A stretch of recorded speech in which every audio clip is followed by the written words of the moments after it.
সকলকে জয়গুরু। কখনো কি এমন হয়েছে আপনি নিজের শক্তি, নিজের সামর্থ্য, নিজের পরিচয় সব ভুলে গিয়ে অন্যের কথাকেই সত্য বলে মেনে নিয়েছেন?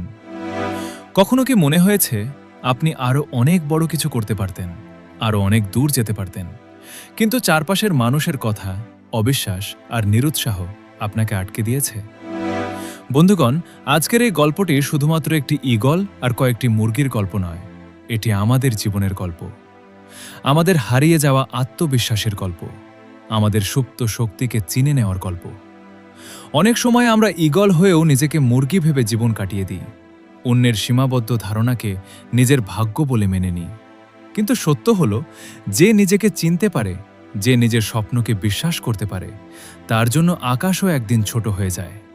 তাহলে চলুন আজকের এই হৃদয়স্পর্শী ও জীবন পরিবর্তনকারী শিক্ষামূলক গল্পটি শুনি। গল্পটি শেষ পর্যন্ত অবশ্যই শুনবেন, কারণ শেষের শিক্ষাটি হয়তো আপনার জীবনকে নতুনভাবে ভাবতে শেখাবে। এক বিশাল পাহাড়ের চূড়ায় এক ঈগল তার বাসা বানিয়েছিল। সেই বাসায় ছিল তার 4টি ডিম। প্রতিদিন সকালে ঈগল ডিমগুলোকে নিরাপদে রেখে খাবারের সন্ধানে দূর আকাশে উড়ে যেত। কিন্তু একদিন ঘটে গেল এক অপ্রত্যাশিত ঘটনা। ভয়ঙ্কর এক ভূমিকম্পে কেঁপে উঠল গোটা পাহাড়। প্রচণ্ড ঝাঁকুনিতে ঈগলের একটি ডিম বাসা থেকে ছিটকে পড়ে গেল নিচে। গড়াতে গড়াতে সেই ডিম এসে থামল পাহাড়ের পাদদেশে থাকা এক মুরগির বাসার উঠোনে। মুরগি ডিমটি দেখে অবাক হলেও মায়ের হৃদয়ে তো সবখানেই এক। সে ডিমটিকে নিজের বাসায় নিয়ে এলো, নিজের ডিমগুলোর পাশে রেখে ভালোবাসা আর যত্নে তা দিতে লাগল। দিন কেটে গেল, একদিন ডিমটি ফুটল, আর সেখান থেকে বেরিয়ে এলো একটি সুন্দর ঈগল ছানা। কিন্তু সে জানত না সে আসলে কে। মুরগির ছানাদের সঙ্গেই সে বড় হতে লাগল। তাদের মতো হাঁটত, তাদের মতো খাবার খুঁজত, তাদের মতো ডানা ঝাপটাত। তবুও তার অন্তরের গভীরে কোথায় যেন একটা অদ্ভুত অনুভূতি কাজ করত। মনে হতো সে যেন অন্যরকম। একদিন সে আকাশের দিকে তাকিয়ে দেখল এক ঝাঁক ঈগল মুক্ত আকাশের ডানা মলে উঠছে। কি অসাধারণ দৃশ্য! তার চোখ বিস্ময়ে ভরে উঠল। সে দীর্ঘশ্বাস ফেলে মুরগিকে বলল, হিস, আমিও যদি ওদের মতো আকাশে উড়তে পারতাম।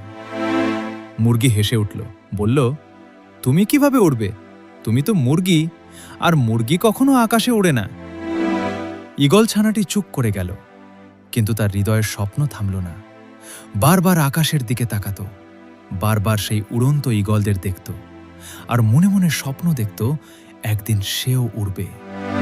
কিন্তু যখনই সে তার স্বপ্নের কথা বলতো, মুরগি আবারও বলতো, অসম্ভব, তুমি মুরগি, তুমি কখনো ঈগলের মতো উড়তে পারবে না। ধীরে ধীরে ঈগল সেই কথাগুলোই বিশ্বাস করতে শুরু করল। সে ভুলে গেল তার প্রকৃত পরিচয়, ভুলে গেল তার শক্তি, ভুলে গেল তার সম্ভাবনা।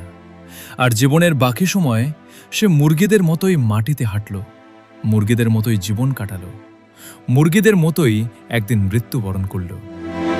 বন্ধুগণ, এই গল্পটি শুধু একটি ঈগলের গল্প নয়, এটি আমাদের সবার গল্প। আমাদের মধ্যেও অসীম সম্ভাবনা লুকিয়ে আছে, আমাদের মধ্যেও আছে আকাশ ছোঁয়ার শক্তি। কিন্তু অনেক সময় চারপাশের মানুষ, পরিস্থিতি এবং নেতিবাচক কথাবার্তা আমাদের বিশ্বাস করিয়ে দেয় যে আমরা পারব না। আর সবচেয়ে বড় দুঃখের বিষয় হলো যখন আমরা সেই কথাগুলো বিশ্বাস করে ফেলি। মনে রাখবেন, আপনি যা বিশ্বাস করেন একদিন আপনি তাই হয়ে ওঠেন। তাই যদি ঈগলের মতো উঁচুতে উড়ার স্বপ্ন দেখেন, তবে সেই স্বপ্নকে আঁকড়ে ধরুন। নিজের শক্তিকে চিনুন, নিজের পরিচয়কে জানুন, আর কখনো কারো সীমাবদ্ধ চিন্তাকে আপনার ভবিষ্যৎ নির্ধারণ করতে দেবেন না। কারণ আপনি মুরগি নন, আপনি জন্মেছেন উড়ার জন্য, আপনি জন্মেছেন আকাশ ছোঁয়ার জন্য। স্বপ্ন দেখুন, বিশ্বাস রাখুন, এগিয়ে চলুন। একদিন দেখবেন আপনিও ডানা মেলে উড়ছেন আপনার নিজের অসীম আকাশে। ধন্যবাদ। জয় গুরু।